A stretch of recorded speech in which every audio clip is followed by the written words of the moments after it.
Yeah, so and I think, with that, obviously hydration is the first thing that comes to mind when we think about the heat. And so that's definitely very important. Hydration and electrolytes, and there's a lot of different ways that we can get fluids and electrolytes in, so of course you can do sports drinks, you can salt foods, you can consume high water content foods, you can consume salty snacks. There's a wide variety of ways to get in hydration and electrolytes. So it's not just limited to sports drinks.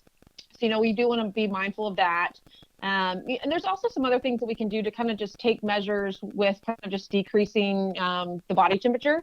So again, that can be liquids, that can be like electrolyte slushies, that can be ice pops, things like that too, that kind of help lower that body temperature whenever you are in very high heat.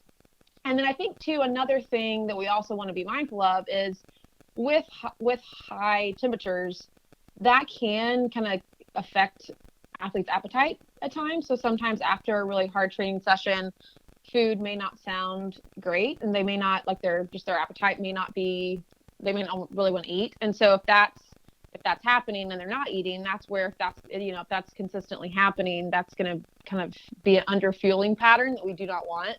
And so just being aware too that they do still need to eat regardless of if they want to or not. And so then being creative with how they get in that nutrition. So even if they don't feel like eating a huge meal, maybe you're doing, a pretty big smoothie, or you're doing kind of more liquid-based things, if that's the only thing that does sound good. But just to being mindful of recovering well after a session, even if you don't necessarily feel hungry.